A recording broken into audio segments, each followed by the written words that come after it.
Hi, this is Dorinda, and this is my Good Book Talk. And I have chosen 3 books with a common theme of frogs and friendship.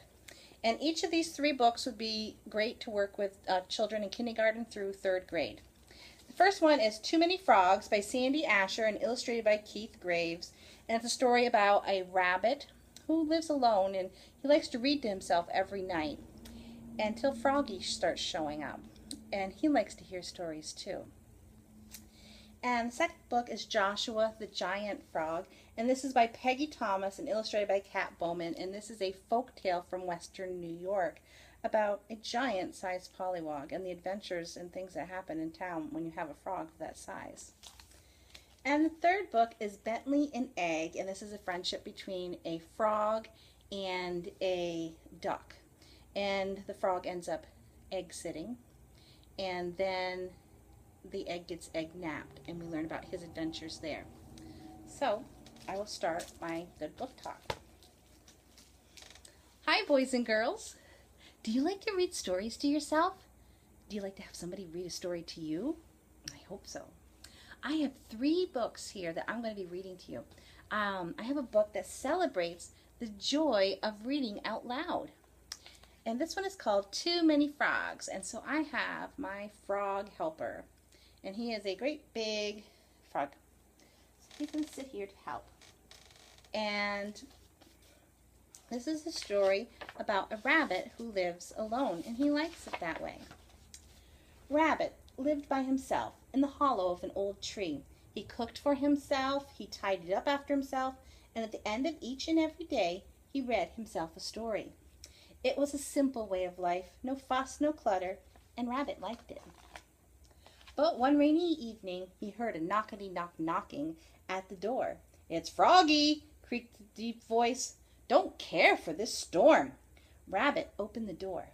"I was about to read myself a story." "Love to listen," Froggy cried, and hopped right inside. "Don't mind, do you?" "I suppose not," he said. So Froggy listened while Rabbit read his story. "Well done," he cheered when Rabbit had finished. "Storm's ended too. Thanks for your kindness. Toodaloo." And so Froggy starts coming back every night. And he has to fix himself snacks. And he just keeps coming back. And he has to get comfy. So Froggy fluffed and puffed and mooshed and schmooshed, and he piled up billows of pillows. Too much clutter, Rabbit thought, but Froggy listened while he read his story. "Well done," he cheered when Rabbit had finished. "Bedtime, too. Thanks for your kindness. Toodaloo." And so every night, Froggy is coming back. And Rabbit hears that knockety-knock knocking at the door. Until one night, Froggy comes back, and he's got some friends with him. Can you see what it says on the shirt? Yeah, it says Frog Family Reunion. Well, Rabbit, if you want to find out what happens next, you have to come to the library and check this book out, okay? My next book is Joshua the Giant Frog, and this is by Peggy Thomas and illustrated by Kat Bowman Smith. And this is a tall tale from Western New York. Do you know what a tall tale is? Yeah, it's a story that has unbelievable elements. It's told as if it's true, but some of the stories are just so big and exaggerated that you know it can't possibly be true that way. But it might be based on a true story. And it's told as if the narrator may have actually been there. So this is a story of a boy, Red, that finds a pollywog in the Erie Canal. And he brings it home, and it's a really big pollywog. Do you know what a pollywog is? A tadpole. It grows into a frog. So he brings this tadpole home, but he knows it's very, very big. And it just keeps growing and growing, and it becomes a really big frog, which becomes a really big problem in town, because when he jumps, he can jump so hard. So when Joshua jumped, the earth shook. Scientists came from all around the world to study the strange earthquakes that jostled the little town. If Joshua was in a hurry, he could cross 2 counties in a single leap. And if he wasn't careful about where he landed, Rolf Randolph had to repair his outhouse 4 times. In the pond, Joshua would splash so hard that the water would spray 50 feet in the air. Basements flooded, gardens were flooded, and his deep grump, grump at night was so loud that people couldn't sleep. So they have a town meeting to discuss what to do with Joshua. They want him to go. But Red has a good idea.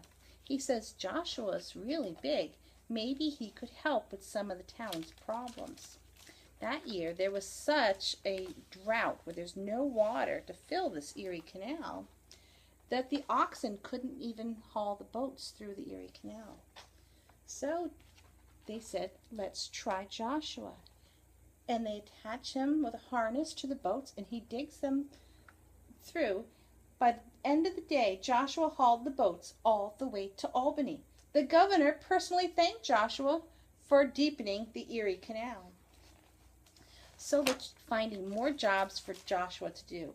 He pulls tree stumps, he pulls boulders the size of buggies and the size of a barn. And they let him join the band. So they just keep finding bigger and bigger things for Joshua to do. And finally they said, Joshua, can you straighten Snake Hill Road? Can Joshua straighten an entire road? They hook him up to the harness, and he's going to give it a try. And if you want to find more about the adventures of Joshua, you have to come to the library and check that book out. And my last story is Bentley and Egg. And it is a story about a frog named Bentley, and his best friend is a duck.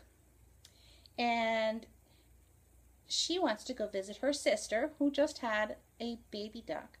But she still has her egg, so she asks Bentley if he can watch it. So Bentley says, of course he will do that for his friend. Does anybody like to paint? Yeah? Does anybody like to sing? Great, I have just the frog for you then, and it's Bentley. So Bentley is egg sitting, and he stared at the egg. He didn't know why, but he just didn't like it. It looked bald and bare, and it looked dull and pale, and it looked so blank. He had an idea. He would paint the egg.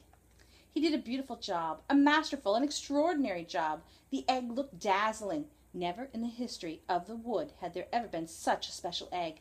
Now this is an egg a frog could get attached to, said Bentley proudly.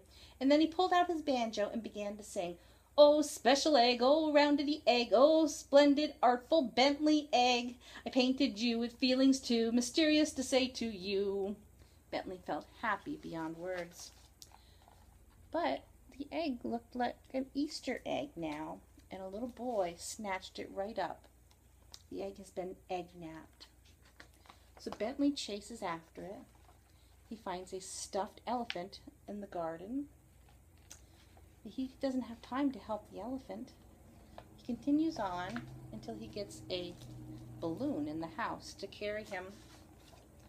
And before he snatches the egg back, he writes a note because he is very polite. The egg is mine. It needs me. Your elephant is in the garden, and it needs you.